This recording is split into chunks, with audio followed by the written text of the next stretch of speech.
Kaitlyn Coones, known now for her brutal attack against her adult boyfriend's mother, Nicole Jones, was once just a troubled teenage girl. Before she murdered a woman in her own kitchen and fled to Mexico in a stolen vehicle, Coones was living on her own in Canton, Ohio. In some ways, she was just like most teenagers. She went to school, posted photos of her outings on social media, and enjoyed making connections with new people. In other ways, her life was very different from her peers. Most notably, those connections she made online. They weren't all innocent. Some of her Facebook friends were grown men, well over the age of 18, who allegedly engaged in questionable relations with the young girl. Coones also had a difficult relationship with her parents and ended up in the custody of Stark County Children's Services. She lived in a group home before being moved to an independent living facility for emancipated youth. Coones struggled with disordered eating and has admitted to using hard drugs. In February 2022, she claimed she was in a serious automobile accident while high on fentanyl, a lethal drug responsible for at least 4,000 deaths in Ohio that year alone, according to the state's Department of Health. She has stated that the brain injury she suffered in the accident continues to affect her memory years later. It's also been reported that Coones has a history of running away. It was after fleeing from a program for people with eating disorders, a program Coones claimed was abusive, that she bumped into a man who would change her life forever. Though probably not in the way she imagined. After leaving the program, Coones stopped into a nearby Home Depot store. There, she met Jonathan Jones, who was 32 years old at the time. They started chatting and apparently hit it off. Coones says she gave Jones her phone number, and that was it. They stayed in touch and began dating a few months later.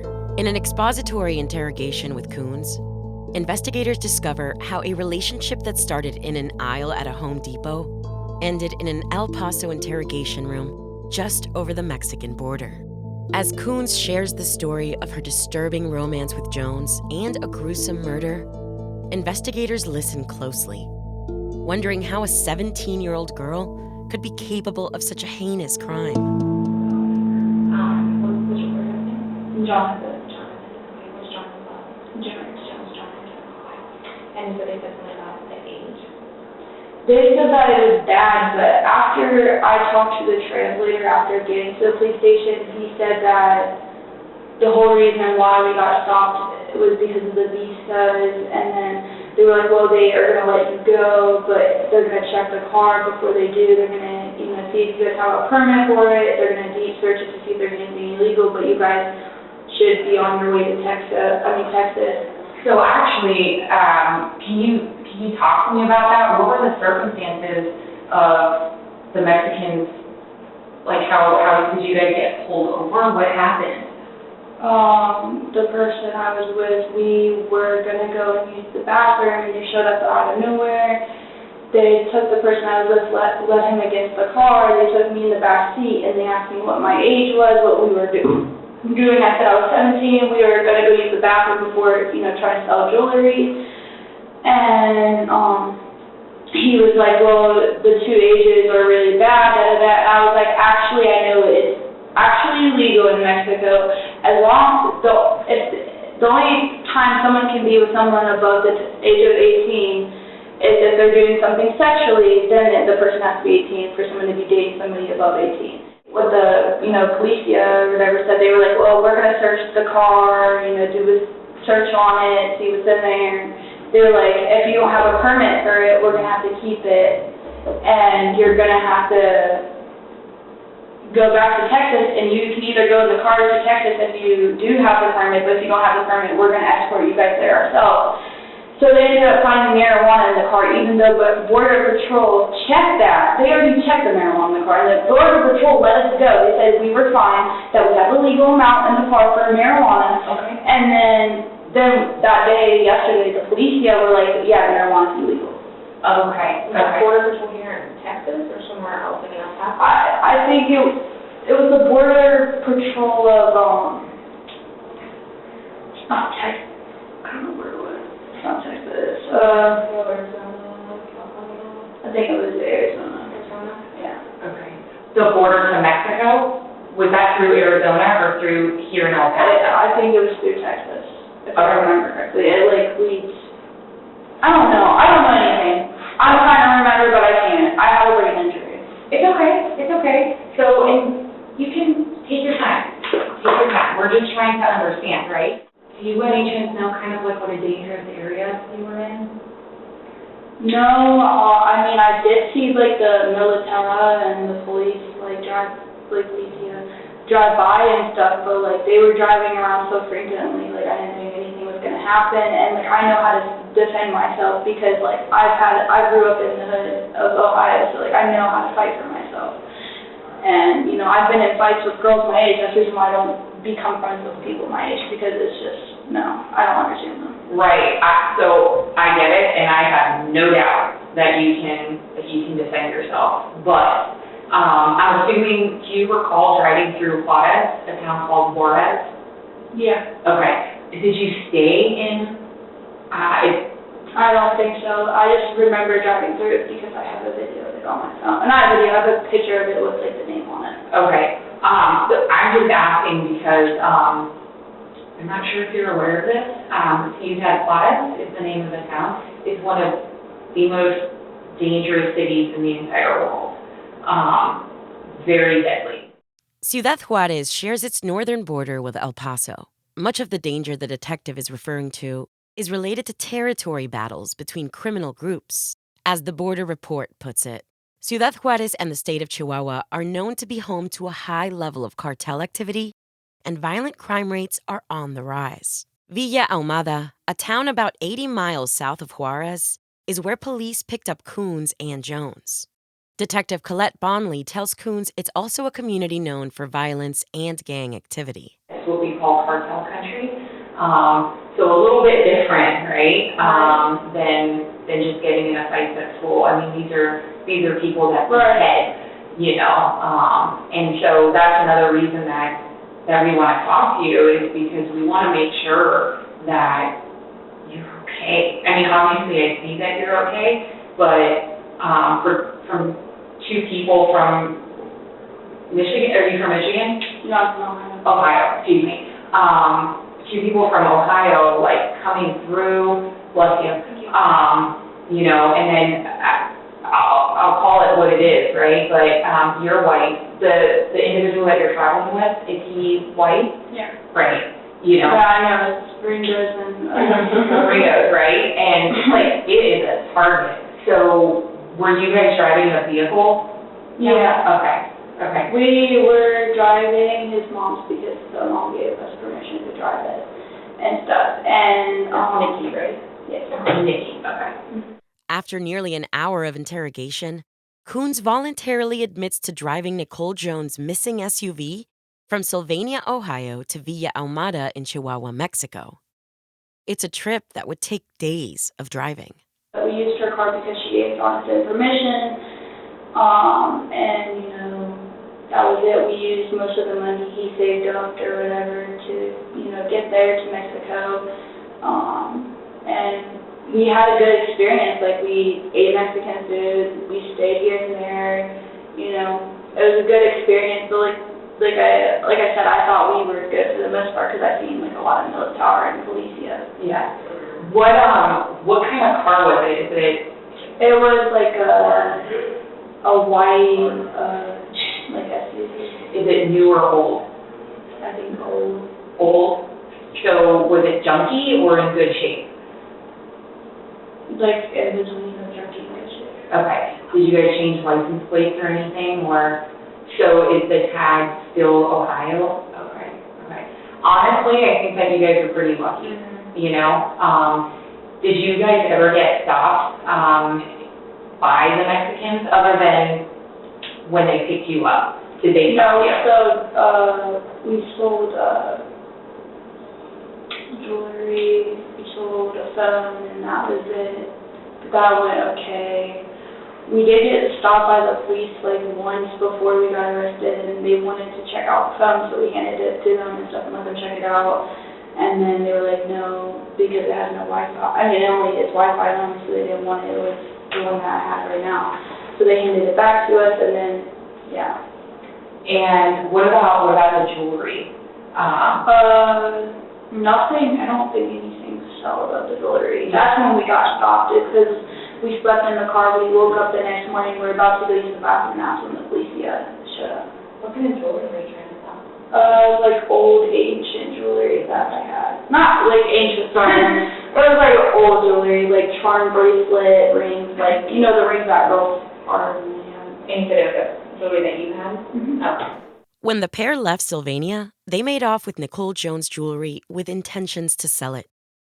They needed extra money because, according to Coones, she and Jonathan weren't working at the time. She claims Jonathan receives disability checks and lives with his mom, who Coones describes as cool.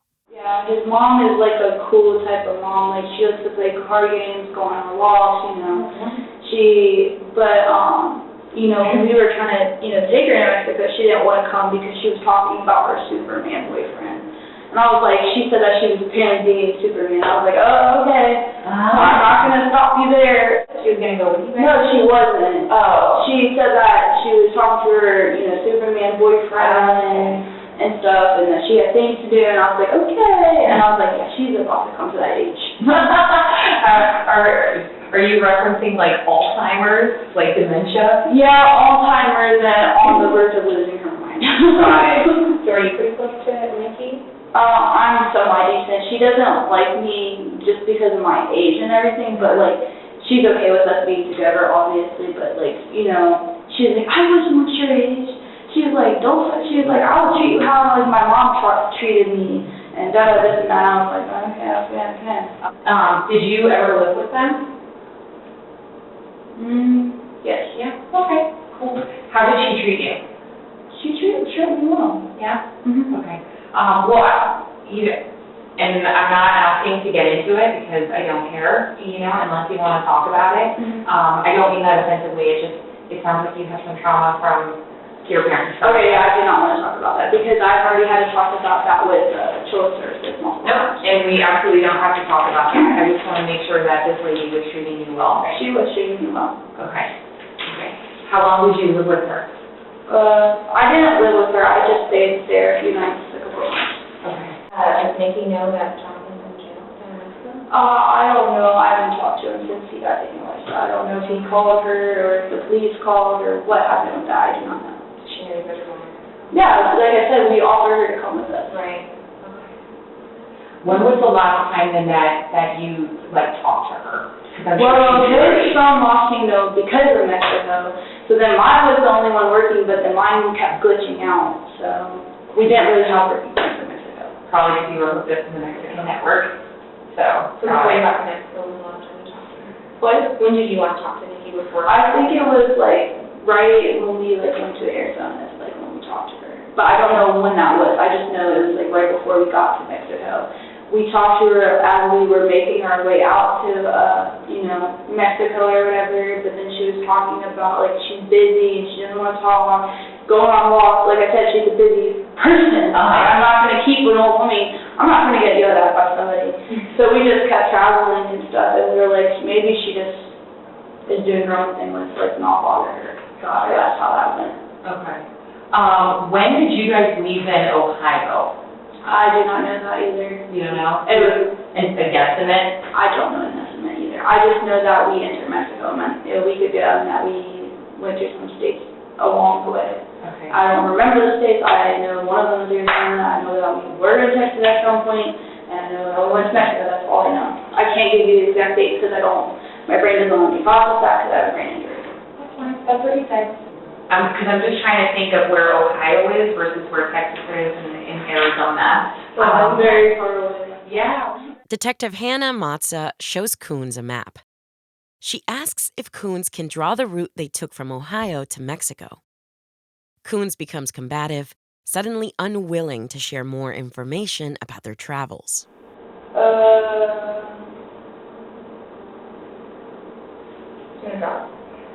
No, I don't want to draw it because there's no point in knowing it. I don't think you guys really need to know that. I think you just need to know what's going to happen in Mexico because like you guys said you want to know something bad happening there. And I'm not trying to give more than I should be happy to give. So we went this way. Okay. So kind of like an AU sort of? Mm-hmm. Okay. How long have you been from the road for? For a while. Are we almost done with questioning? Yeah. I mean, because I feel like we talked about what happened in Mexico. I feel like I went over everything there is to need to know about if there was to be something, and I am ready to get back to America. So.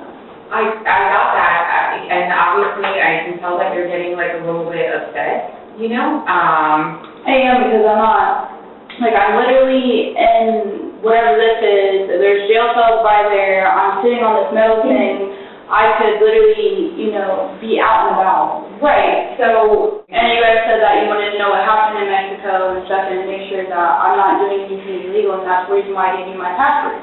correct, and so you're 17, right? Correct. And so, you're still a minor, right? Well, we're in Texas, so I'm legal here. You are legal here, but out of Ohio, you're still a minor. Mhm. And so we just wanted to make sure that when en route, that you're okay. And I am okay. Okay. And we also wanted to make sure, with Jonathan, and I know you said nothing happened, but we wanted to make sure from Ohio to Mexico to here that you were safe, that nothing happened along the way, either with him or with someone else. Nothing did happen along the way. He kept me safe throughout most of the way.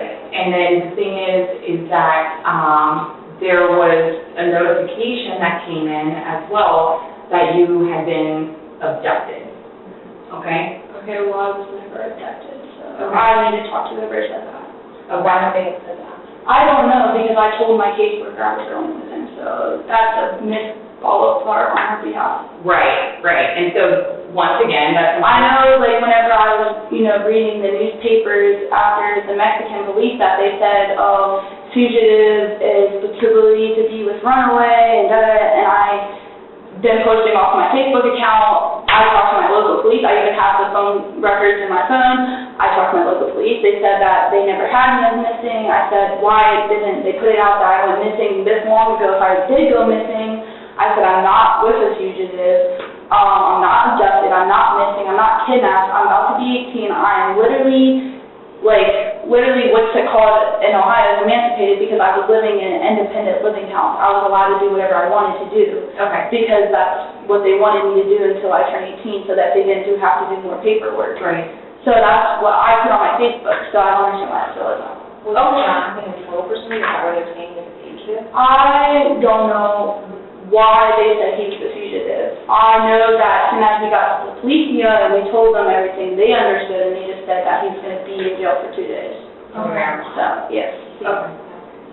Yeah, no, and hey, look, it is our job, right, just to make sure that you're safe, okay? I am safe. So when we get notified by Mexican authorities as well as U.S. authorities that there's a child, right, that has been, because even in Mexico you're still considered a child. Right. Texas is different.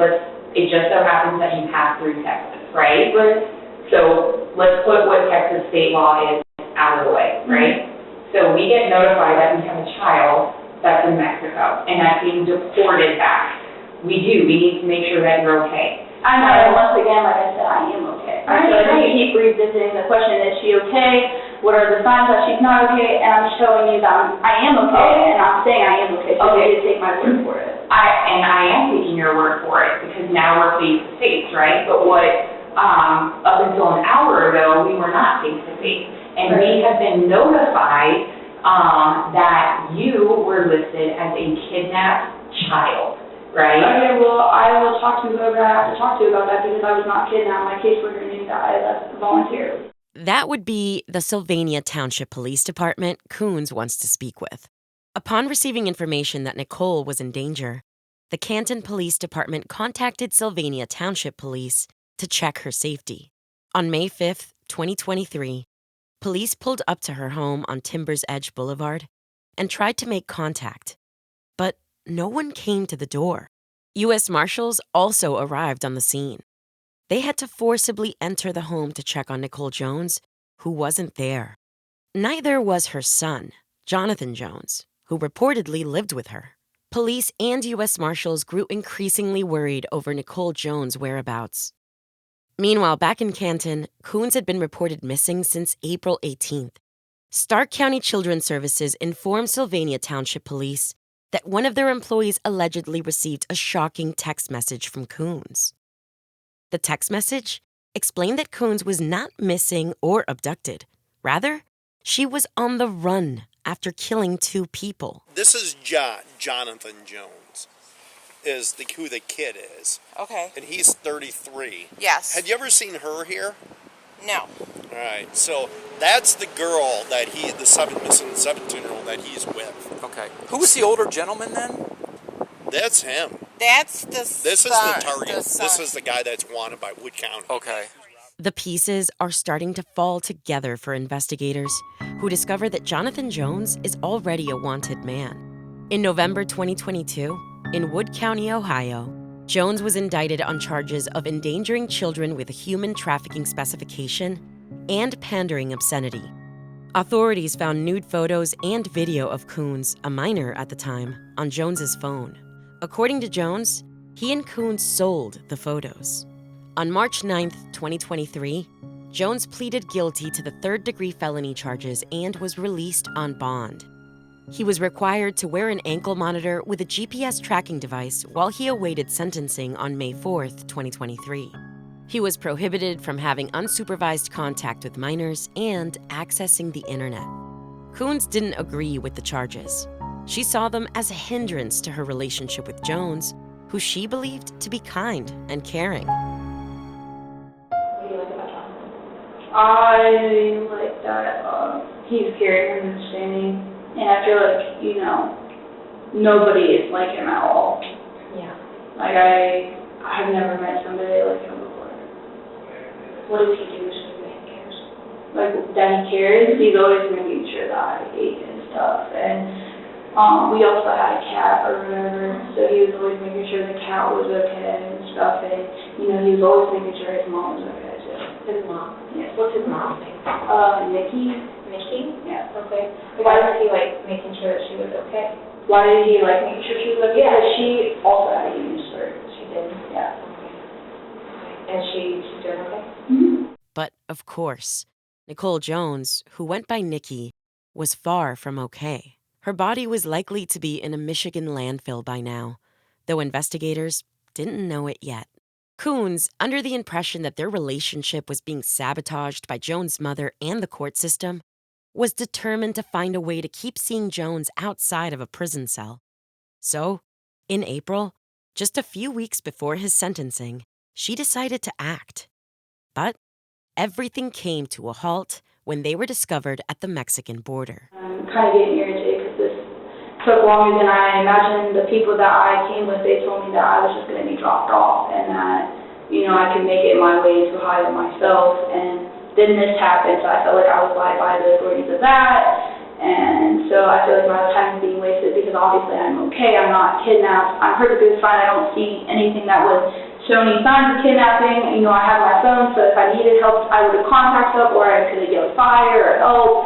So I think that this is just a big miscommunication with the whole world. So I'm ready to leave. That's all. Okay.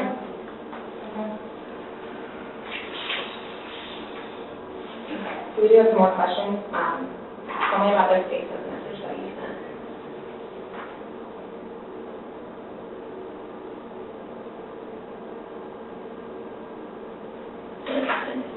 It talks about 2 murders and some arson. This is one my ex has in right now. I can write you his name down here. It's a kind of thing. This is the one that keeps texting me, and this is back from when I lived with him. He has my account. He works on the dark web and stuff. What do you mean he works in the dark web? He works on the dark web. He hacks for people. So when we hear dark web, we mean child porn. Okay, dark web, deep web means hacking in to find someone's IP address, location, find, their account information, posts that haven't been posted, stuff like that. Does that make sense? Yeah. So do you have a number?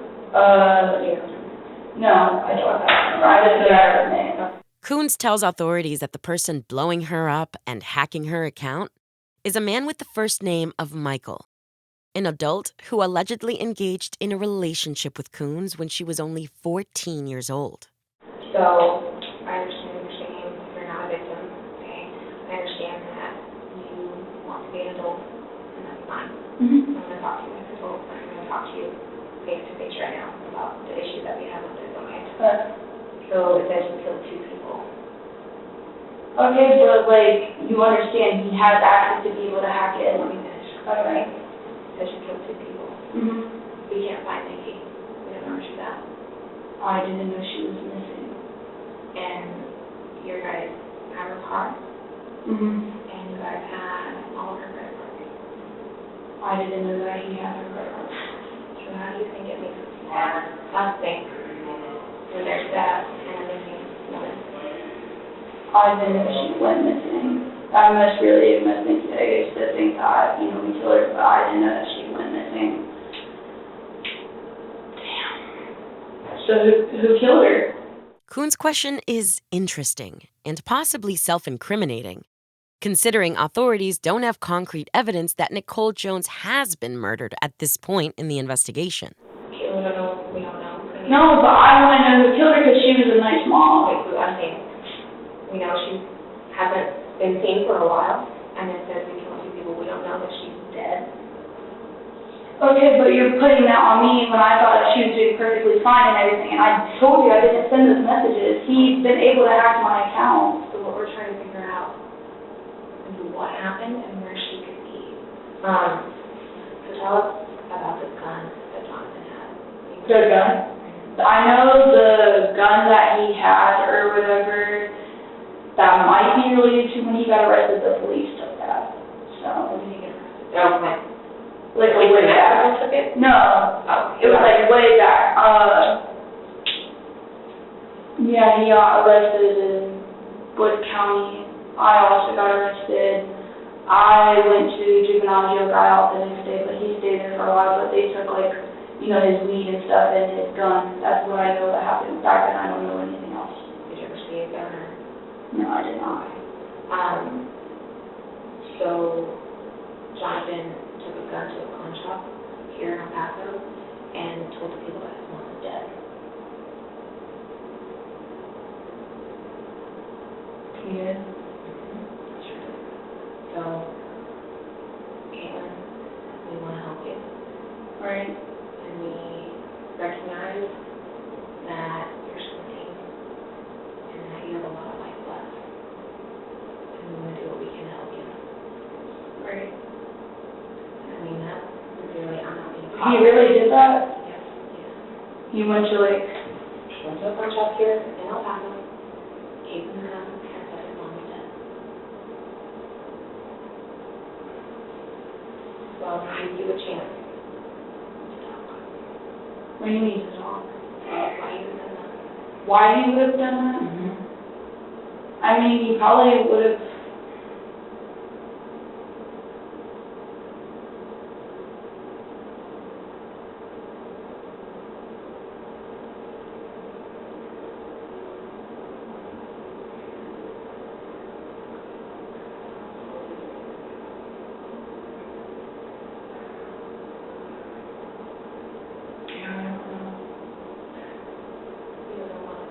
I don't know anything. I didn't know he did that. I didn't know there was a gun. I didn't know his mom said. I don't know what you guys want me to say. We just want the truth. We want to help. That's all. We just want to help you.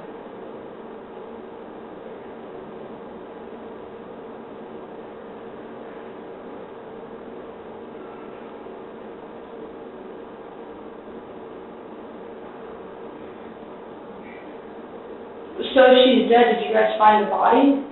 It's a good question, and one Nicole Jones' family was also wondering at the time. A few weeks later, the family publicly accused the Sylvania Township Police Department of failing to conduct a search for Nicole's body. And because police say they wouldn't be providing any more information on the investigation at that time, it's a question the family would continue to ask publicly for weeks to come. Where is Nicole Jones' body? Only the truth from Coones and Jones can reveal the answer and provide some sort of closure to the family.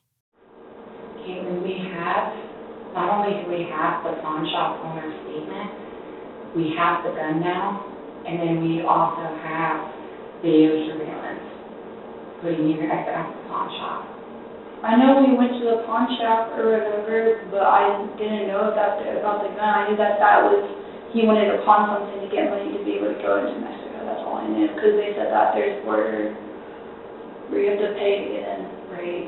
So when we talk to him, and he's going to try to point the finger at you,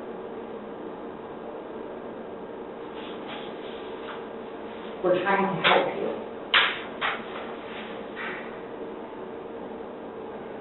There's a difference between being 17 and being 33. Okay? I get that, but I just don't know. I think you do know. Well, it's a matter of fact of,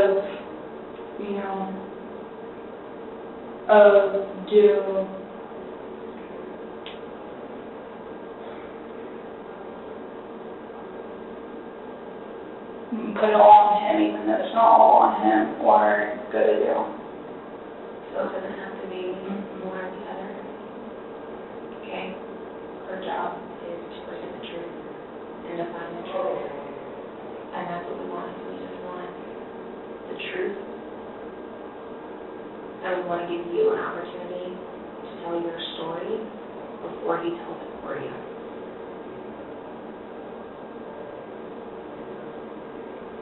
It was all,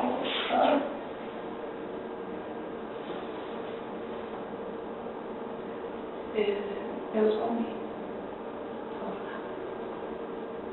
I told him that I had 5 hours.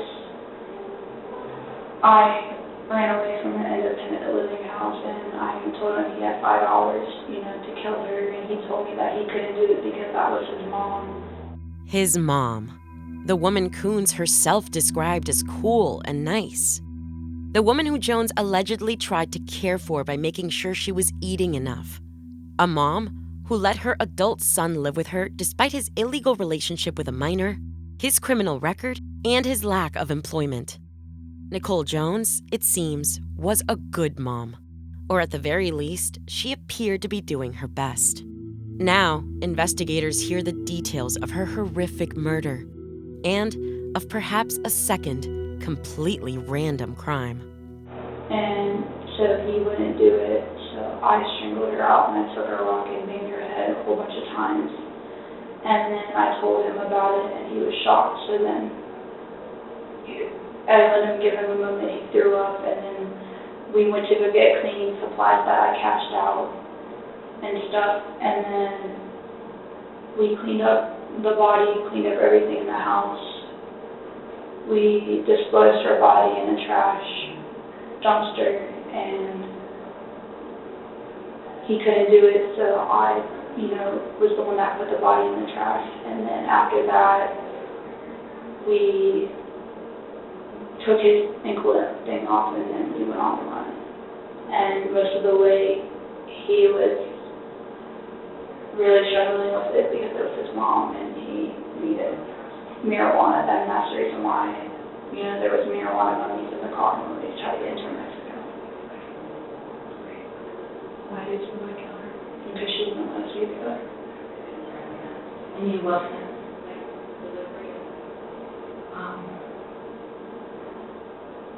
Took a lot of courage for you to tell us that. Yeah. Okay? I also killed another person in Arizona in a drive-by. I don't know who it was. Also committed 2 arsons in Arizona in the middle of nowhere. Don't know what that was either. Okay. So the drive-by, what happened? I, loaded the gun and stuff and shot the person, and I left real fast, and then after that I washed off the residue of the gunpowder. Are you certain that they're deceased? I don't know what happened. I just remember pulling out the gun out of the window and shooting. Was the male, woman, old, young? I think it was a woman. A woman. Do you remember how old she was? She looked old and she had glasses and she was by, she's at a best stop. Is there a reason, like, that precipitated it, that made you do it? I don't know. I was like, well, I killed someone, so I might as well kill another. Police spotted Coones and Jones driving through Arizona before they reached Mexico. But it's unclear whether Coones really injured or killed anyone in a drive-by shooting there. We were unable to find any records pertaining to Coones in any online case search out of Arizona, where Coones alleges the shooting took place. While searching for any charges in Arizona, we used Truthfinder to run background checks on Coones and Jones. On truthfinder.com, we typed in Jones' name, age, and state of residence. In under a minute, our paid subscription service gave us access to several criminal and traffic reports, like those pertaining to his arrest in Wood County. We even found information like aliases he might use, possible phone numbers, address history, and traffic records. Unlimited reports with this kind of information and more are available in minutes to anyone with a paid subscription. Law&Crime partners with Truthfinder so our writers and reporters can research cases and reveal real information about suspects like Kaitlyn Coones and Jonathan Jones.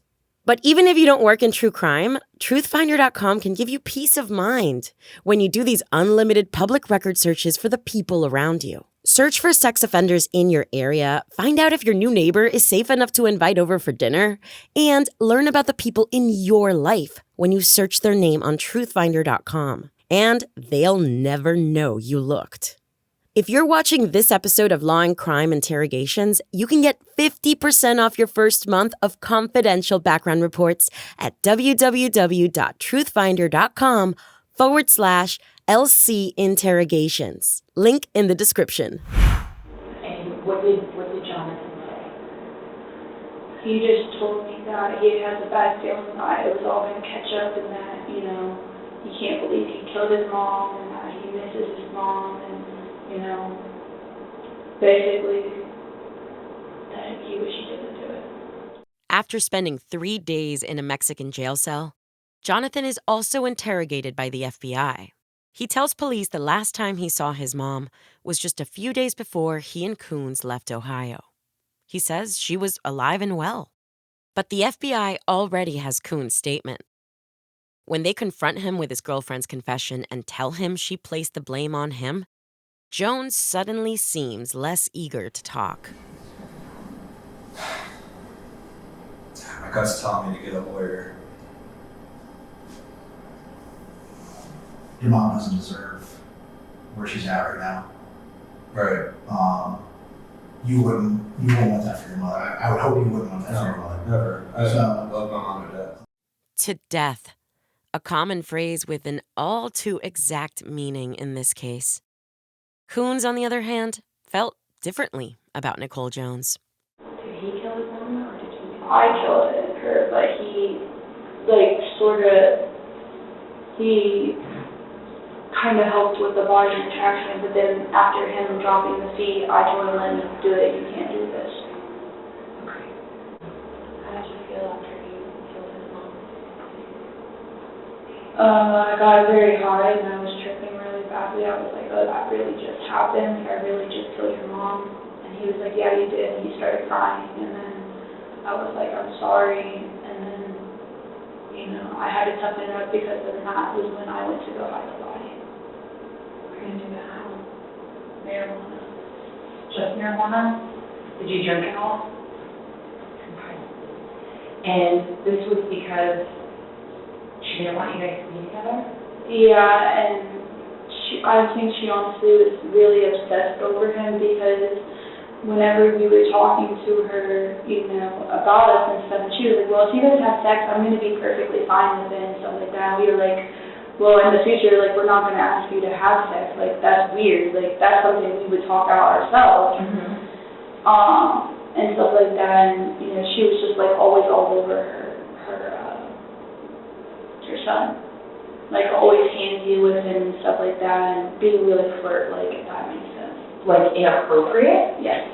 Okay. Do you know if they ever were sexually involved? I don't think they were, because when I was talking to Jonathan about my suspicions, he was like, yeah, I kind of feel that way too, because my mom would always get angry at me for certain things, and, I would tell her, like, why are you getting angry at me for this? And he was like, I don't understand it. And then he was also talking about, like, how he's seen some of this stuff, too, and he made us feel uncomfortable. And then that's when I told him, I was like, you see why I killed your mom? Like, do you understand? Because she wouldn't let us be together. Like, nobody would let us be together. And it's kind of sad because it's like, it's obviously, it's obviously, like, I want this, like, I want him, like, I don't care if he's old, I don't care if by the time I turn 18 he's about to be an old man, I don't, I love him. With love sometimes comes ultimatums. Coones tells detectives that's how the murder ultimately came to fruition. She entered the home Jones shared with his mom through a window. Then, she gave her boyfriend a timeline and a choice. He had 5 hours to kill his mom, or she would do it. Did it happen in the morning or the night? It happened in the morning, and then the body was disposed of that night. Okay. Do you remember when that was? No. No. Do you have was it in, because we're in May right now, so was it in April, or was it in May? What you said, we're in what? Did it happen in April, the end of April maybe, or did it happen in early May? End of April. It happened on April 19th, 2023, to be exact. Just 15 days before Jones was expected to appear in Wood County Court of Common Pleas for his sentencing related to the charges of endangering children and pandering obscenity. Jones tells FBI agents that on the morning of April 19th, his mom had planned to go to a marijuana dispensary. While she was getting ready to leave, Jones alleges he stepped out for a cigarette. Then, he heard something strange. I hear something, I don't know exactly what it was, but definitely sounded like a voice struggling. The voice struggling? Yeah, like somebody getting hit or something. It just, through the door and everything, it just sounded like oh! You said that you strangled her. How did you do that? Okay, where was she when that happened? She was trying to get something out of the fridge, and I flipped her over and started doing it, and then I took the rock that I had, got right on the floor, and I just started throwing it at her head. Is that what the scratches are on your arm? I don't know what these are. No. Remember, like, if you lift up your sleeve, the other ones, are they from her? No. No? Oh, these are self-harm marks. Okay. Yeah. Did she fight at all? Yeah. What? Did she fight you at all? She was very in shock, so she didn't fight. The only thing I remember is hackling with blood up in her mouth, Was that after she was hit with the rock? Did that happen? Yeah, and then there was blood clots that started coming out of her. Out of where? I think it came out of her mouth. They were really big. Okay.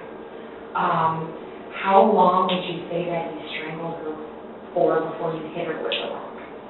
I did it for 5 minutes, hit her with the rock, and then I kept strangling her. And then after that, after strangling her for a good, at least 10 minutes, I started banging really hard with the rock again. Okay. After the murder, the couple started the cleanup process. First, they showered together to get the blood off of them. Then, they went to Meijer for cleaning supplies. Their next stop was McDonald's because Coones was hungry. Then, they go back home to clean up. Finally, they went to Lowe's for a tarp.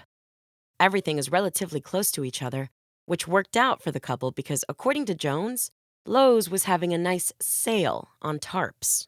Do you remember what you bought at Meijer? We bought a mop, pine saw, bleach, a scrub brush.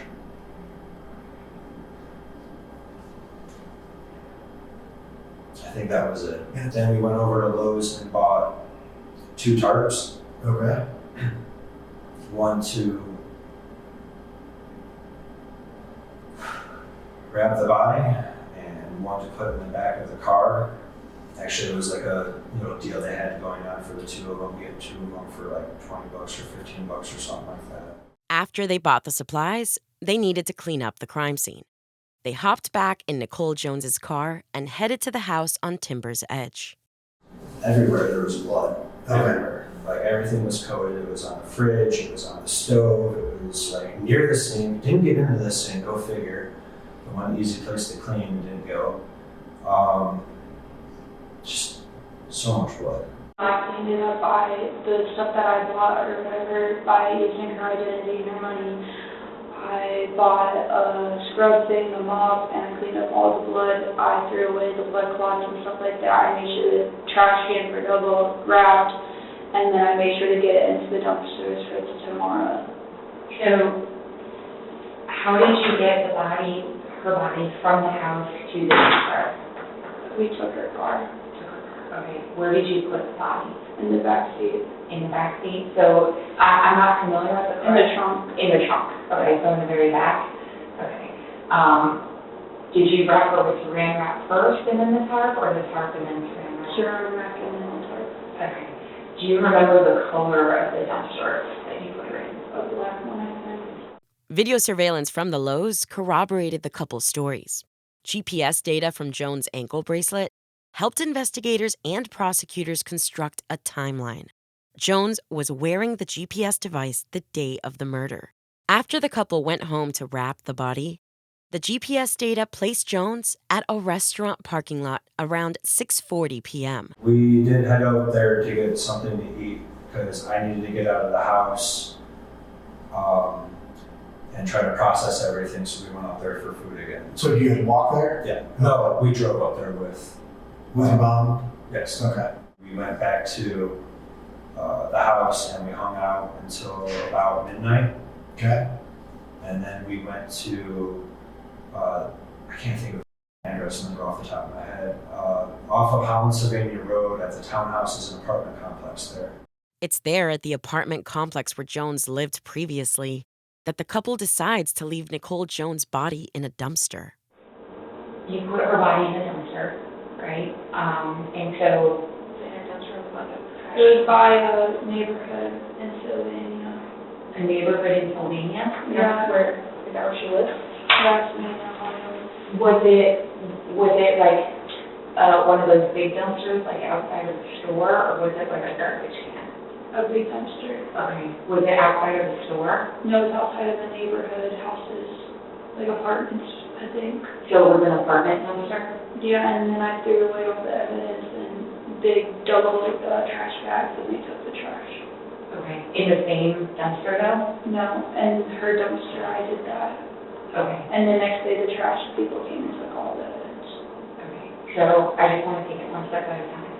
So her body was put into a big dumpster outside of an apartment complex. Okay. Was she wearing clothes? Yes. Yeah. Do you recall what she was wearing? No, I just remember wrapping her up in saran wrap and the black big things that you can put over things. Tarp? Yes. Okay. So saran wrap and tarp. Did you use any kind of tape to like tape it up? Okay. So then you put her body. Jonathan had to come too. No, he did not. I got her all the way in, halfway, and then I was like, I need help, and then he couldn't do it, so I had to push her feet in. But it was all me. Okay.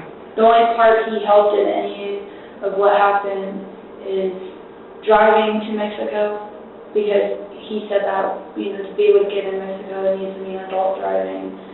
And then besides that, though, he didn't help with anything else. For the most part, the couple's stories match. The major difference between the two is Jones' involvement in the crime. In Coones' version of events, she's the mastermind and the executioner. In Jones' story, he places the blame for his mom's murder on Coones, but he also admits to taking part in the cleanup and disposing of the body. The detectives realize it probably would have been difficult for the 17-year-old girl to lift Nicole Jones' dead body on her own. They want to make sure Coones isn't covering for her boyfriend. I just want to make sure that you're not taking 100% of the blame for something that he... Well, that's the thing. I'm taking 100% of the blame because it is the truth. I was the one that killed his mom. I was the one that did the shoot by or whatever. I was just, after killing her, I was like, everybody else because they're always against me.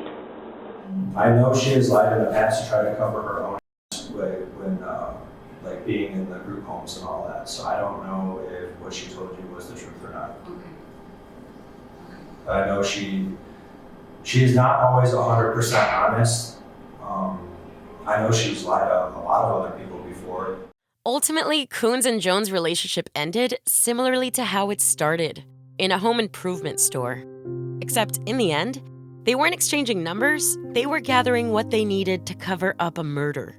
Coones was indicted on charges of aggravated murder, abuse of a corpse, tampering with evidence, and felonious assault. At her arraignment, Coones entered a plea of not guilty, and her total bond was set at $1,750,000. The 17-year-old was set to be tried as an adult. Later, Coones recanted her original statement to police. Her defense attorney petitioned the court for IQ testing and a mental health assessment for Coones. He stated it appeared her cognitive functioning was similar to that of someone in early childhood, and referenced an apparent disconnect from the reality of her situation. The teen was assessed by a professional over Zoom, but it doesn't appear an IQ test was conducted. Jones was also indicted on aggravated murder and abuse of a corpse, as well as several other charges. His total bond was also set at $1,750,000. In June 2024, both Jones and Coones accepted plea bargains for their charges of aggravated murder and abuse of a corpse. They each pled no contest and were sentenced to life in prison with eligibility for parole after 25 years, running concurrently with 11 months for the abuse of a corpse. Nicole Jones' estate filed a wrongful death suit against Jonathan Jones and Kaitlyn Coones. The suit stated that she experienced consciousness, pain, and suffering at the hands of the killer couple. Nicole Jones' body has still never been found.